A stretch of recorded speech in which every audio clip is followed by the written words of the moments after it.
Hello guys, আজ আমি ফার্স্টে স্কিনটা ক্লিন করে নিচ্ছি। দেখতে পাচ্ছ তোমরা। ভালোভাবে স্কিনটা ক্লিন করে নেওয়ার পরে আমি ইউজ করবো ডট অ্যান্ড কেয়ার সব প্রোডাক্ট। এই dot and care serum, moisturiser, sunscreen.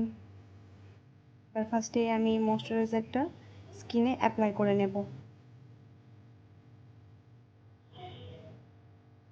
এটা খুব ভালোভাবে অ্যাপ্লাই করে নেওয়ার 5 মিনিট পর্যন্ত আমরা অপেক্ষা করব।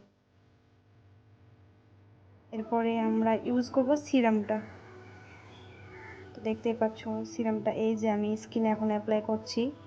সিরামটা কিন্তু প্রচণ্ড একটা গ্লোই সিরাম। এই যে স্কিনে অ্যাপ্লাই করার সাথে সাথে আমার স্কিনটা ঠিক কতটা গ্লো করছে দেখো। এরপর সানস্ক্রিনটা প্রচণ্ড লাইট ওয়েট। এই যে আমি স্কিনে এটা অ্যাপ্লাই করে নিলাম। এরপর স্কিনটা আমার আরও গ্লো করছে, তোমরাই দেখো জাস্ট কেমন গ্লো করছে। এরপর আমি একটা লিপ বাম ইউজ করবো, যেটা আমি ডেলি ইউজ করি। লিপ বামটা ইউজ করে নিয়ে আজকের মতো আমি প্রায় রেডি। চলো দেখো স্কিনটা আরেকবার। বাই।